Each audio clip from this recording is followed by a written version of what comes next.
Cielo de invierno, de Ricardo Cardone. Capítulo 4. Se han dormido las luces. Román volvió a las luces sobre el asfalto, las únicas luces que podían verse en esa noche. En poco tiempo debería asomar el resplandor de la ciudad de Tres Arroyos, pero aún la noche era ciega. Atahualpa cantaba, y paso las madrugadas buscando un rayo de luz.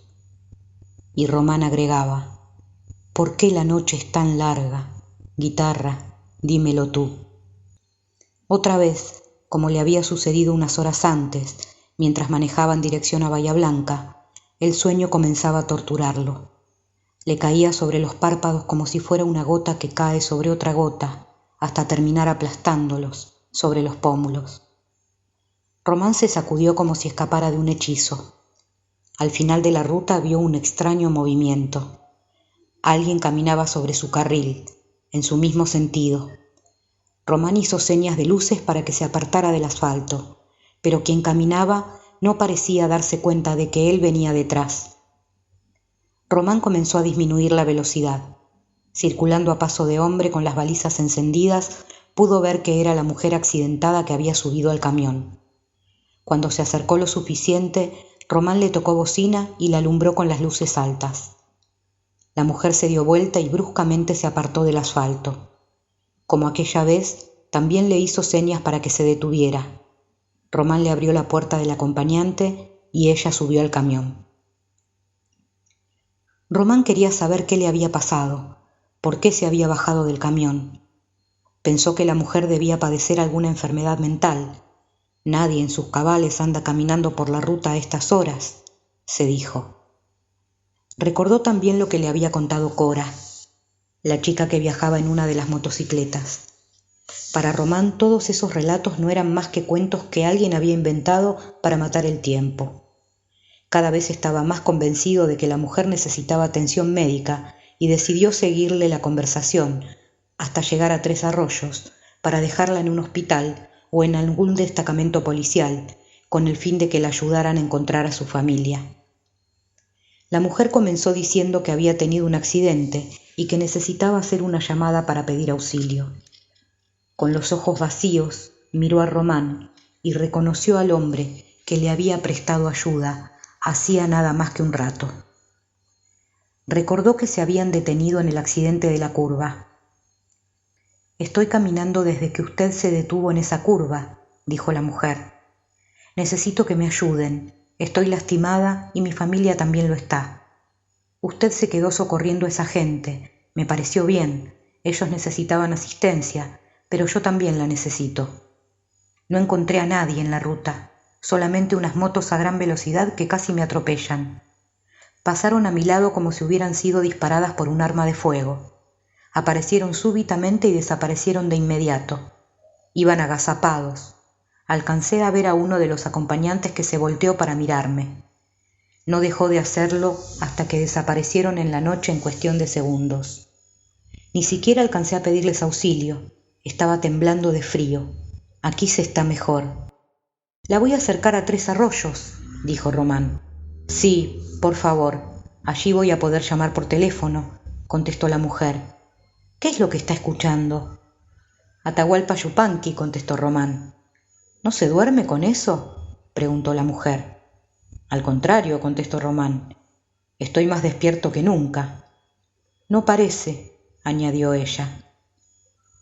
El resplandor de la ciudad comenzaba a verse desde la cabina del camión. La ruta parecía ir cobrando vida a medida que éste se iba acercando a esas luces. Román se liberó de las últimas gotas de sueño que le colgaban de los ojos y subió el volumen de la música. Quiso preguntarle algo más a la mujer, pero ella dormía profundamente, apoyada sobre la puerta del acompañante. Román la tomó de un hombro, la recostó sobre el respaldo del asiento y se aseguró de que la puerta del acompañante estuviera bien cerrada. Cuando faltaba poco para llegar a la rotonda, Román miró por la ventanilla para ver si aparecía la estación de servicio donde habían quedado comiendo el vagabundo y el perro. Pero otra vez volvió a encontrarse con un descampado que surgía de la rotonda y se perdía en la oscuridad. El camión parecía haber escapado de las fauces de la noche. Ya estaba llegando a la rotonda de entrada a la ciudad, y dentro de él viajaban un par de abandonados que intentaban en vano encontrar su rumbo. Al llegar a la rotonda, la mujer despertó. Por unos segundos pareció estar perdida, pero enseguida se ubicó. «Déjeme en la estación de servicio que está a la salida de la rotonda», dijo la mujer. «¿La conoce?» «Sí, la que está a metros del control policial», contestó Román. «Ahí cargué combustible hace un rato». «No hay ninguna estación de servicio ahí», dijo la mujer. «Apenas llegue a la rotonda, gire a la izquierda, rodeándola, y tome la primera salida a la derecha».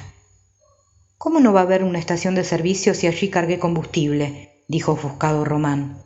«¿No le estuve diciendo eso, acaso?» «No sé de qué habla», dijo la mujer. «Gire en la rotonda a la izquierda, hágame caso, yo le indico. Luego de pasar la entrada a la ciudad va a encontrarse con un desvío. Si toma el que dice Bahía Blanca, va a volver por donde vinimos, pero si toma el camino que se abre a la derecha, llegará a la estación de servicio. Es la ruta nueva que todavía no está inaugurada, no tiene buena señalización, pero va a ser un buen atajo para los que van hacia el valle. Pasa por el norte de Bahía Blanca sin entrar a la ciudad». Román comenzó a dudar. No había visto tal desvío cuando había pasado por allí no hacía más que unas horas. Decidió comprobar lo que decía la mujer. Se había convencido de que ella no estaba en sus cabales y no tenía sentido discutir. Román bordeó la rotonda, pasó por el acceso de entrada a la ciudad y ante su sorpresa apareció el desvío. Un poste hundido en la tierra tenía un cartel provisorio con 2 flechas que indicaban cada una de las rutas que se abrían al final de la rotonda. La flecha de la izquierda señalaba la ruta por donde Román y la mujer habían venido. La flecha de la derecha indicaba el desvío del que la mujer hablaba. Román dobló a la derecha, hizo 1 kilómetro o 2 y se encontró con la estación de servicio abandonada, donde le había dado comida al vagabundo. La mujer le pidió que la dejara allí. Ella haría una llamada para que la pasaran a buscar. Román le dijo que en esa estación de servicio no había nadie, que ni siquiera había teléfono. Cuando se acercó a los surtidores, un perro comenzó a ladrar y un pordiosero se cruzó delante del camión.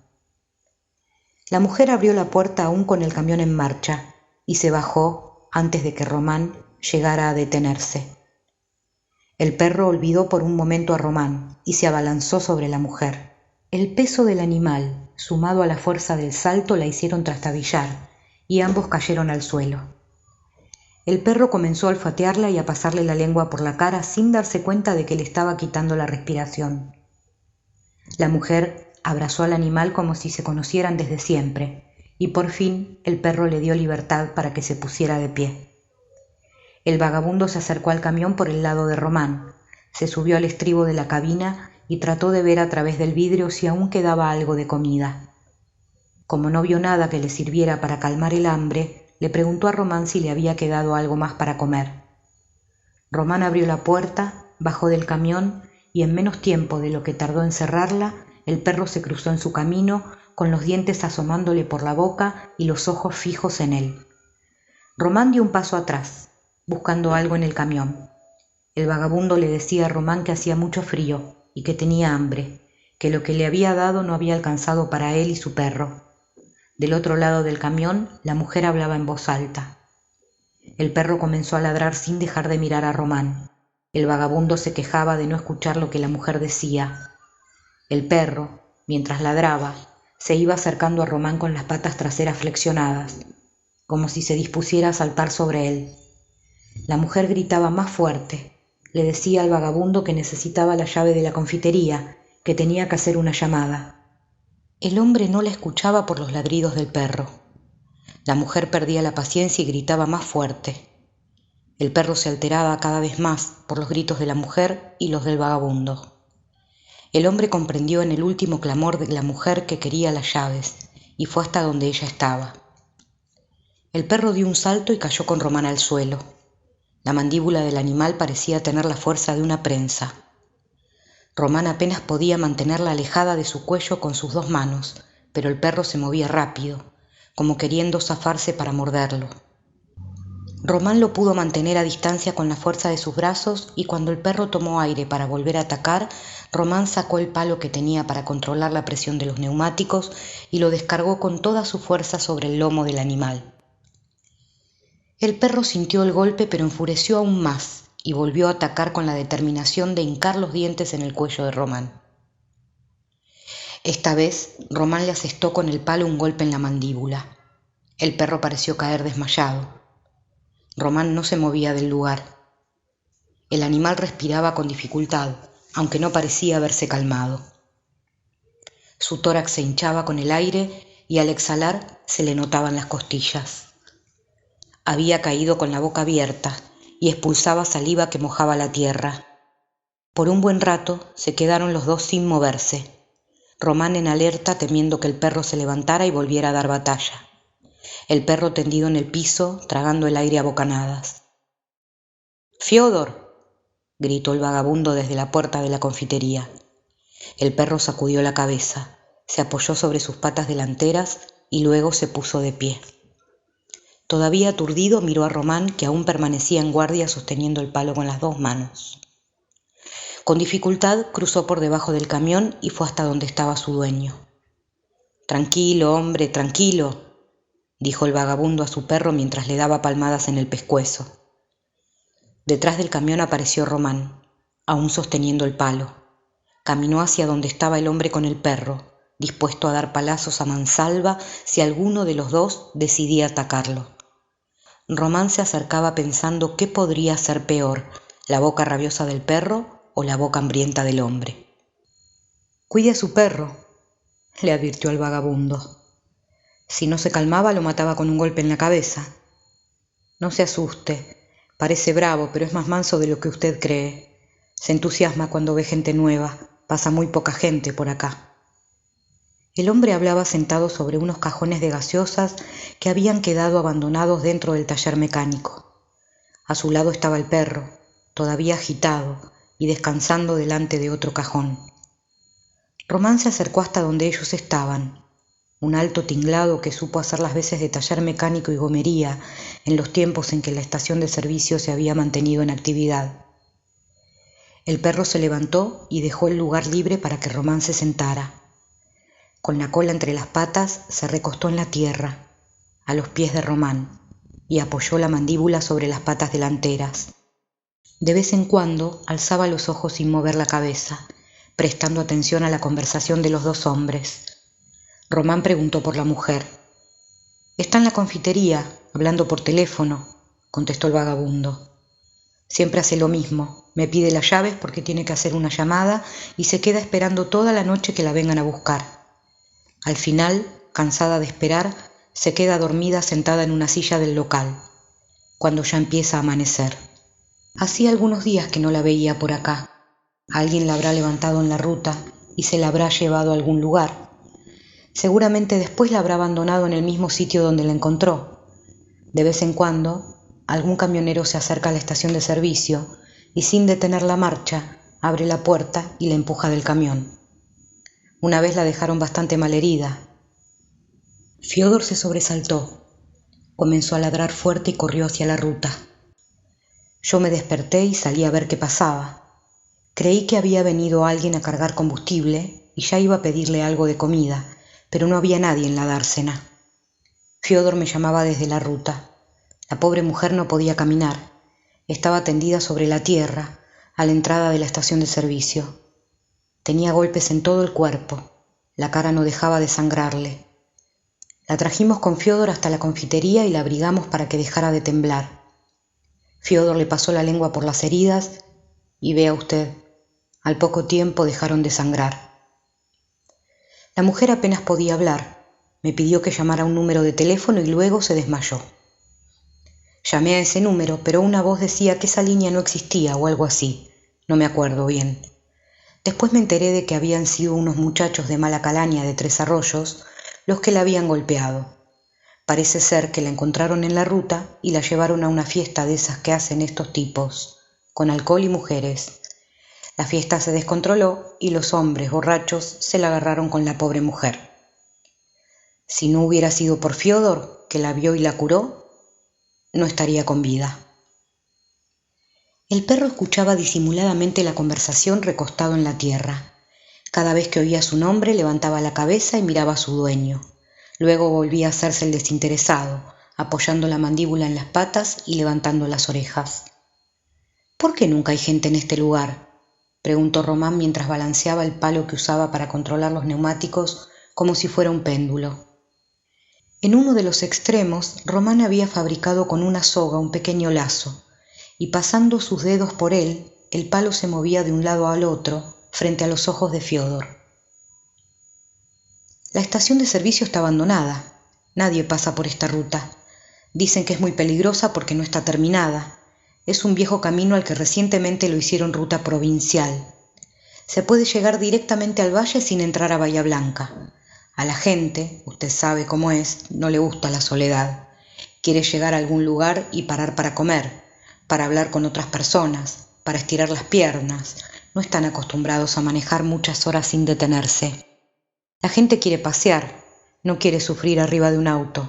Ustedes, los camioneros, son extraños. En mi juventud supe ser camionero, pero me cansé. Cada vez que me sorprendía la noche en la ruta, el sueño se apoderaba de mí y no había forma de poder continuar manejando. Tenía que detenerme a dormir. Era como si sobre mi cuerpo cayera una maldición, un embrujo.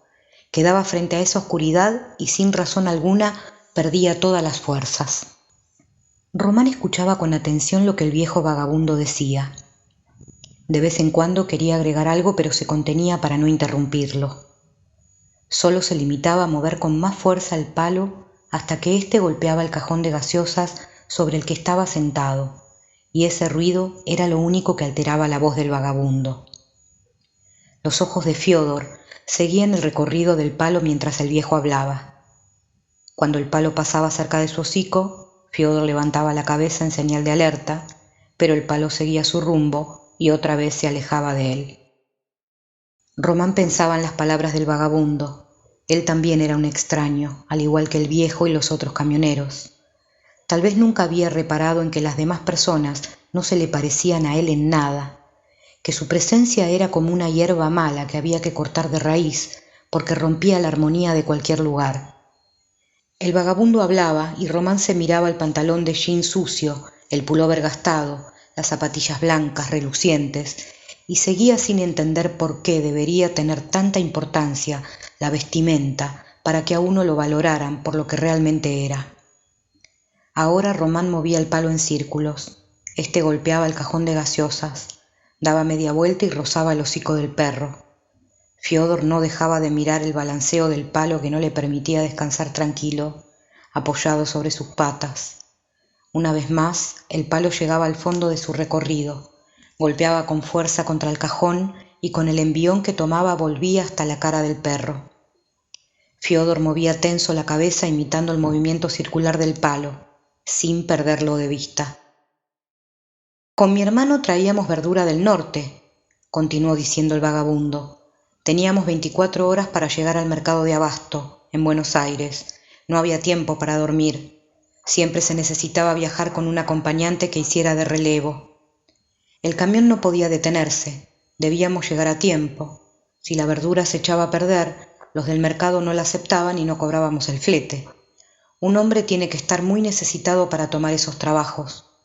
Después fue más fácil. Aparecieron los camiones con caja térmica, pero yo me había hecho la promesa de no volver a subirme a un camión nunca más. La noche es siniestra. Por un momento parece que estuviera cubierta de un halo fantástico, deslumbrante, que atrapa a cualquier desprevenido. Pero cuando la noche deja de ser aquel lugar de bienestar donde uno puede entrar y salir cuando lo desea para pasar a ser la única posibilidad que tiene el hombre de ganarse la vida, la noche se vuelve perversa. El hombre de la noche está atado a su soledad. No habrá nadie que lo pueda acompañar en esa cruzada. Y si alguna vez aparece alguien dispuesto a seguirle el juego, tarde o temprano terminará por sacarlo a uno de ahí. La noche no tiene buenas intenciones. Poca gente la habita en forma permanente, igual que a esta ruta. El hombre que debe transitar la noche para sobrevivir no tiene paz. Está continuamente en alerta. Sabe que allí nada bueno encontrará. Al final, La noche terminará socavándole el cuerpo. Román pensaba en lo que el viejo decía mientras seguía balanceando el palo en círculos. No le prestaba demasiada atención a ese movimiento monótono y en cada vuelta el palo golpeaba más fuerte contra el cajón de gaseosas y pasaba más rápido delante del hocico del perro. Fiodor gruñía frente al palo y golpeaba con fuerza la cola contra la tierra. De su boca salía una saliva espesa que se le escapaba a través de los dientes. El viejo hizo una pausa, acomodó el cajón donde estaba sentado y le preguntó a Román si quería comprar un reloj. La pregunta sorprendió a Román. No tenía nada que ver con la conversación. Aún él estaba pensando en lo que el viejo había contado hacía apenas un instante y recordaba algunas situaciones vividas donde había tenido esa sensación de hartazgo, de desamparo, de decepción. Román se distrajo con la pregunta y el palo golpeó la boca del perro. Fiodor se abalanzó sobre el palo y lo mordió con tal fuerza que casi arroja a Román al piso. El perro no soltaba el palo y gruñía con ira. Movía la cabeza como si un demonio se hubiera apoderado de él. Con los colmillos clavados en la madera sacudía todo el cuerpo. Román tampoco soltaba el palo. El viejo le gritaba al perro para que se calmara, pero éste arrastraba el palo junto con Román hacia el playón de tierra fuera del tinglado. El perro mordía el palo con tanta furia que daba la sensación de que era el brazo de Román. Román se puso de pie y con un rápido movimiento le sacó el palo de la boca. Fiodor comenzó a ladrar tan fuerte que el tinglado parecía caerse por la vibración. Pensó saltar sobre Román, pero el animal recordó lo que le había pasado no hacía mucho con él y se quedó parado mostrándole los dientes y gruñendo de rabia. El viejo se acercó a Fiodor, pero el perro se apartó caminando hacia atrás sin dejar de ladrar ni de mostrar los dientes. Estaba decidido a cobrarse venganza, pero aún no tenía el valor para atacar. Román se acercó al perro, le arrimó el palo al hocico como si fuera una espada y antes de que Fiodor le clavara los colmillos, arrojó el palo bien lejos, cerca de los límites del terreno de la estación de servicio. Ahora Román estaba indefenso frente al perro, pero sus ojos no se apartaban de los ojos de Fiodor. Román miró al perro con determinación, desafiante, decidido a descuartizarlo si intentaba morderlo. Fiodor se quedó inmóvil, fijó sus ojos en los de Román, con la lengua colgando de su boca abierta, expulsando saliva y con la respiración agitada. El perro se pasó la lengua por la cara, cerró apenas la boca y la volvió a abrir para respirar mejor. Bajó la cabeza y trotando fue a buscar el palo sumergiéndose en esa oscuridad donde la luz del farol de los surtidores se extinguía. El viejo quedó inmóvil, parado detrás de Román. Nadie había enfrentado a su perro de esa manera. Pensó que a Fiodor los años lo habían vuelto temeroso. Pensó también que a todos les llega su final, un final vergonzoso, denigrante, sin dignidad. Su perro nunca se había comportado como un cobarde, tampoco debía hacerlo ahora. Algo habrá visto Fiodor en Román para no atacarlo, algún tormento en esos ojos desorbitados con los que Román lo miraba decidido a matarlos si quisiera. El hombre que se resigna a la pérdida es invulnerable. «Parece que a usted le hace caso», dijo el viejo para aliviar la tensión. «Parece que sí», contestó Román. Luego buscó el cajón de gaseosas y se volvió a sentar. El vagabundo se sentó a su lado. Los dos hombres se quedaron en silencio, cansados de esa noche que parecía no avanzar. El viejo volvió a preguntarle a Román si le interesaba comprar un reloj. Román estalló en una carcajada que pudo escucharse desde la ruta. «¿Para qué quiero un reloj?», preguntó Román, sin dejar de reírse. «Para saber la hora», contestó el viejo. «¿O a usted no le interesa saber la hora? ¿Cómo sabe a qué hora tiene que llegar a algún lugar si no tiene un reloj? Seguro que usted es de esas personas que siempre llegan tarde porque no les gusta que les impongan un horario. Seguro que me va a decir que se guía por el sol, como los egipcios». El viejo buscaba una luz en la conversación para que Román de una buena vez perdiera la paciencia. «Mire usted, no le interesa saber la hora y anda yendo y viniendo con el camión detrás de un horario. Estoy seguro de que varias veces tiene que manejar sin dormir para llegar a tiempo y dice que no le interesa la hora. Claro, No le interesa la hora porque la tiene en la cabeza carcomiéndole el cerebro con cada minuto que pasa, haciéndolo correr por la ruta para no llegar tarde con el flete. Duerme pensando que en 3 horas tiene que levantarse, y si se rompe el camión, las horas se le pasan como segundos y le queman la cabeza como agua hirviendo, dijo el viejo, y lanzó una risa socarrona. Román dio un golpe con su mano en el cajón que resonó en todo el tinglado. La boca se le haga a un lado, le dijo al viejo, y sin sacarle los ojos de encima prosiguió. El camión no se va a romper, no se puede romper. Le juro que si el camión llega a tener un desperfecto, vengo acá y le prendo fuego a este taller inmundo. Tranquilo, hombre, tranquilo, no va a pasar nada que no tenga que pasar, dijo el viejo, y se puso de pie. Román se quedó mirando lo que el viejo estaba por hacer.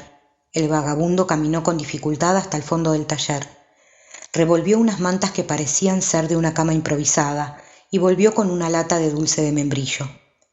En la tapa estaba impresa la imagen de la Gioconda, bastante maltratada por el uso. El viejo se sentó al lado de Román, abrió la lata, sacó primero unos pañuelos limpios de algodón y con ribetes bordados, y luego extrajo un paño de seda atado por sus puntas. El viejo desató el envoltorio y sacó un lujoso reloj que encandiló a Román. El reloj tenía el cuadrante con números romanos, dorados como el aro que sujetaba el vidrio sobre la máquina. La malla era de cuero marrón oscuro con la hebilla bañada en oro. Las agujas eran extremadamente finas. El segundero marchaba de manera natural, sin dar saltos. Ese movimiento le llamó la atención a Román. En todos los relojes que él había visto, el segundero daba pequeños saltos para pasar de un segundo a otro, aún en los de cuerda. Pero en este reloj, la aguja del segundero parecía tener un movimiento continuo, sin detenerse en ningún momento. En el cuerpo del reloj se leía la marca en letras mayúsculas. «Es un Bulova», dijo el viejo, «uno de los mejores relojes que se hayan fabricado en el mundo. Dicen que los astronautas llevaron uno al espacio. Fíjese cómo se mueve el segundero, no salta, gira constantemente, como debe ser. Ahora usted compra uno de esos relojes a cuarzo y la aguja parece un canguro, una porquería. Estos son relojes. Fíjese qué bien cuidado está. No lo usé nunca». Román miraba el reloj como si buscara algo que lo decepcionara, pero en lugar de encontrar algún defecto, cada vez quedaba más maravillado con esa pieza que le parecía única. Cuando vio el reloj por primera vez, le sucedió lo mismo que lo que le había ocurrido con el camión. Creyó que el reloj había sido fabricado para él. Le preguntó al vagabundo cuánto pedía por el reloj. «¿Cuánto me ofrece?», preguntó el viejo. «No le puedo ofrecer mucho dinero porque no tengo», contestó Román. «Tuve que cargar combustible con el cheque que me habían dado para los viáticos y me quedé sin plata, pero quiero saber cuánto vale. Parece ser un reloj de lujo». «Y claro que lo es», dijo el viejo casi gritando. «Si le digo que es bueno, no es bueno, es el mejor. Este reloj es único. No se encuentran estas máquinas en estos lugares. Si quiere comprar algo parecido, tendrá que ir a Estados Unidos, aunque no creo que pueda encontrar uno igual a este. Es una edición limitada, fíjese». El viejo dio vuelta al reloj y le mostró a Román un número grabado en la parte posterior. «Prácticamente se lo estoy regalando, hombre», continuó diciendo el viejo. «Yo no lo uso y quiero sacármelo de encima».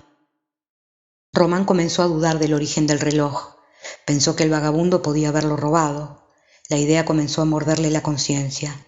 Le gustaba el reloj y seguramente haría todo lo posible por conseguir el dinero, pero también pensaba que si lo compraba sería cómplice de un robo y no quería llevar esa carga en su conciencia, aunque algunas personas de dudosa moral se cuelgan esa misma carga en la solapa como si fuera una cucarda. «No, gracias», contestó Román. «No tengo dinero para comprárselo, y tampoco me dijo cuánto pedía por él. Me voy a dormir. Manejé todo el día, y estoy cansado». Román se puso de pie, se acomodó el pullover gastado, estiró los pantalones de jean para que le cubrieran la parte superior de sus zapatillas blancas y caminó en dirección al camión. «Oiga», gritó el viejo, y fue hasta donde Román estaba. «Usted parece ser una buena persona, téngalo. Cuando vuelva a pasar por acá, me lo paga». El viejo le dio el reloj a Román y se fue caminando para ponerse a cubierto debajo del tinglado. El frío lastimaba la piel. Román se quedó unos segundos sin entender lo que el vagabundo buscaba. No podía ser tan confiado con alguien que apenas conocía. Decidió que no debía quedarse con el reloj y se fue hasta donde estaba el viejo con la intención de devolvérselo. El vagabundo no se veía bien. Sufría demasiado el frío. Parecía estar bajo los efectos de una hipotermia. El viejo buscó la manta que había dejado cerca de los cajones y se cubrió con ella. Le pidió a Román que no se preocupara por él, que estaba bien. «Es mejor que se abrigue pronto», le dijo el vagabundo. «Está haciendo mucho frío y si no está acostumbrado puede tener serias complicaciones. Vaya, póngase algo más abrigado y acuéstese». La mirada del viejo había cambiado. Ya no tenía aquella mirada sagaz, astuta, con los ojos bien abiertos y en alerta, a la defensiva. Ahora el vagabundo miraba a Román con los párpados caídos, cansados, como si los años le hubieran caído todos juntos, como si fueran ese rocío que lastimaba la piel y que de repente al viejo pareció abatirlo. Román entendió que el hombre estaba muy agotado. Era tarde. Pensó que él también debía dormir. Al otro día tendría que manejar varias horas más para recuperar el tiempo que había perdido. Se despidió del vagabundo y se dirigió al camión. Se acordó de que la mujer aún no había salido de la confitería. Pensó que tal vez le había pasado algo. Rápidamente fue hasta el local y miró a través del vidrio para comprobar si ella aún estaba en el interior. Nada vio allí. Movió el picaporte de la puerta. Estaba abierta. Entró al local pero no encontró a nadie. Pensó que alguien habría pasado a buscar a la mujer mientras él estaba hablando con el viejo. Salió de la confitería, cerró la puerta y caminó hasta el camión. Dio la vuelta por la parte de atrás y cuando estaba por llegar a la cabina se le cruzó Fiódor. En la boca tenía el palo que Román había arrojado. Fiódor se acercó hasta los pies de Román, dejó caer el palo sobre la tierra, refregó el hocico en su pantalón y esperó a que Román le acariciara el lomo. Román le dio unas palmadas y le calentó el cuerpo frotándole el cuello, tan ancho como su tórax. Luego Román abrió la puerta, sacó un trozo de pan y se lo arrojó. De un salto Fiódor lo atrapó con la boca, movió la cola y se fue trotando despacio hasta donde estaba su dueño. Román levantó el palo, tenía las marcas profundas de los colmillos de Fiódor. Arrojó el palo sobre el asiento, del lado del acompañante, subió al camión y cerró la puerta. Encendió la luz de la cabina. Se quedó mirando un buen tiempo el reloj que el viejo le había dado, convencido de que ese reloj estaba hecho para él, pero luego pensó que debía devolvérselo a ese hombre que ya nada tenía, ni siquiera salud. Decidió que a la mañana siguiente se lo entregaría. La máquina tenía un indicador de fecha y día de la semana. Decía martes 28. Román quiso saber si marcaba la hora correcta. Faltaban unos minutos para que dieran las 2, según el reloj. Era más o menos la hora que Román tenía en mente, pero para sacarse la duda encendió la radio. El locutor hablaba de las lluvias que habían inundado los campos en la zona de Coronel Dorrego. Decía también que la ruta estaría cortada hasta el jueves. Si Román no conseguía pasar, no llegaría a Neuquén a tiempo. Pensó que al levantarse debería tomar la ruta nueva que pasaba por la estación de servicio donde él estaba ahora, sin importar que fuera peligrosa por no estar señalizada. Le quedaba un día para llegar a Neuquén. Manejaría todo ese día y llegaría con suerte por la noche a la capital de la provincia. De esa manera estaría en el transporte a primera hora del jueves para descargar. Era miércoles. Ya no tenía más oportunidades para llegar a tiempo.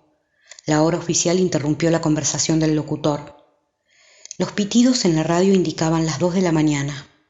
Román miró el reloj. Marcaba las 2 en punto. Sintió satisfacción de ver ese reloj que no dejaba de marchar y que tampoco perdía exactitud. Vaya a saber cuándo el viejo lo habría puesto en hora, pensó. Tampoco era necesario darle cuerda, la maquinaria era electrónica, según una inscripción que llevaba en el dorso. Le llamó la atención la fecha que indicaba, martes 28. Estaba bien, era 28 de junio, pero no era martes, era miércoles. Dudó por un momento. Pensó que tal vez el reloj no era tan exacto y que en realidad estaba 12 horas atrasado. Pero de haber sido así, no debería tener tal precisión. No podía ser que atrasara 12 horas con tanta exactitud. Pensó que tal vez el viejo se había equivocado al ajustar la fecha y lo había hecho 12 horas después. Román decidió cambiar el día por miércoles, de tal manera que ahora el reloj marcaba las 2 de la madrugada del miércoles 28 de junio. El jueves 29 debía estar en Neuquén, así que se olvidó del reloj, apagó la radio y preparó su cama para descansar en aquella estación de servicio. Las estrellas comenzaron a cubrirse de nubes. Un poderoso viento proveniente de la rotonda comenzó a soplar y a arrastrar todo lo que encontraba a su paso. Restos de carteles viejos, bolsas de nylon, latas de aceite de automóviles, cajas de cartón y tierra, mucha tierra. Se arremolinaban cerca de la ruta y salían despedidos como proyectiles hacia todas las direcciones. El único farol que había en la estación de servicio se balanceaba con tanta fuerza que daba la sensación de que se fuera a soltar del soporte que aún lo mantenía alumbrando los surtidores. La noche se volvió gris. Desde la ruta llegó una nube de tierra que golpeó contra el camión y entró en el taller mecánico como si fuera una luz. Chocó contra la pared del fondo y sacudió las chapas del tinglado.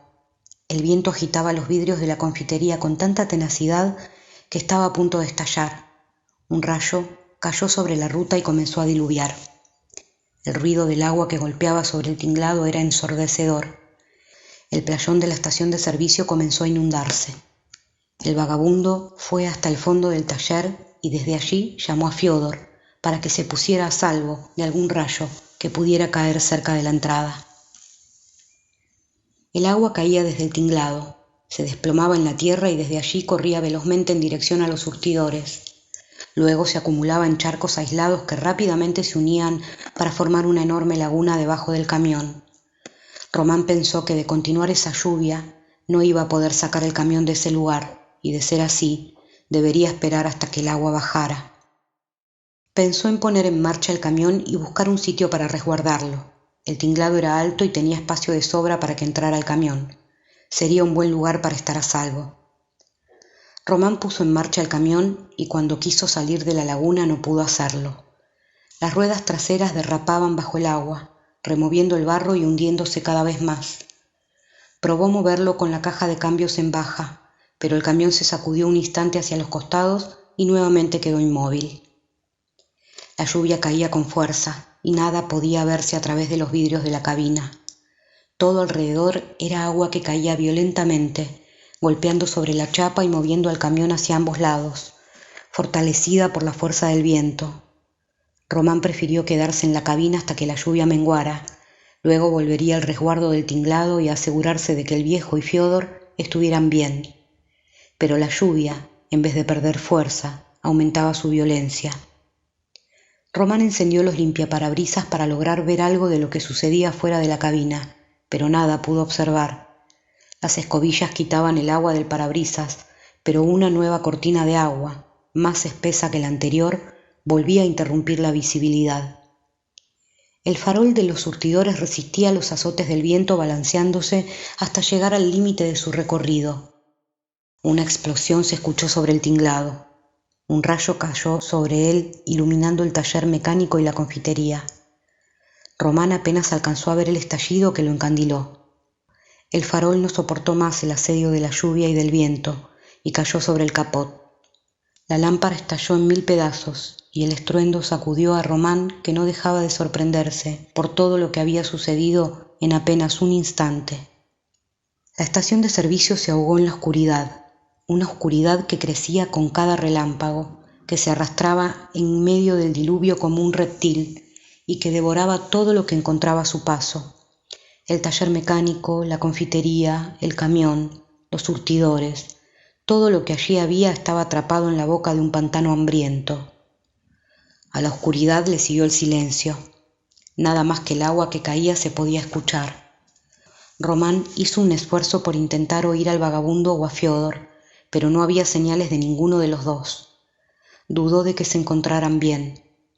Reparó en el rayo que había caído sobre el tinglado y pensó que podía haberlos lastimado. Si Fiodor estuviera bien, seguramente estaría ladrando, pero si el rayo alcanzó a traspasar el tinglado, los dos estarían mal heridos o sin vida. Preocupado por el hombre y por el perro, Román tomó una linterna que llevaba en la guantera y bajó del camión. El agua llegaba hasta el estribo de la puerta. Hundió sus piernas hasta las rodillas y caminó en medio de la oscuridad buscando el galpón. A medida que se acercaba al tinglado, la altura del agua disminuía. Cuando por fin estuvo más cerca de la confitería que del taller, el agua le cubría apenas las zapatillas blancas. Abrió la puerta del local, iluminó con su linterna debajo de las mesas, detrás del mostrador donde había una caja registradora y una vieja heladera, pero no vio a nadie. Le pareció poco prudente encender la luz. Estaba mojado de los pies a la cabeza y había demasiada agua sobre el piso. Salió de la confitería y se dirigió al taller mecánico. El viento agitaba unas chapas del tinglado que se habían aflojado sin llegar a desprenderse. El ruido se amplificaba en esa caja de resonancia en la que se había convertido el galpón vacío, pero no se oía más que ese alboroto. Román llegó hasta el fondo del taller esperando encontrar al vagabundo, pero no había rastros de aquel hombre. Tampoco estaba Fiodor. Pensó que tal vez habían logrado huir hacia algún sitio más seguro que solo ellos conocían. Lo cierto es que en esa noche nada se podía ver más allá de la luz débil y amarillenta de la linterna de Román. El cielo se iluminó con un relámpago y un trueno hizo estallar las nubes. La lluvia comenzó a caer con más fuerza que antes. Román corrió hacia el camión, hundió las piernas en la laguna, abrió la puerta y entró en la cabina. Se quedó un rato en silencio, luego guardó la linterna en la guantera y pasó al habitáculo trasero donde tenía el catre con el colchón de goma espuma. Un último rayo cayó cerca de los surtidores. Román no lo escuchó. Se había quedado dormido con las zapatillas blancas, el pantalón de jean y el viejo pullover de lana, completamente mojados.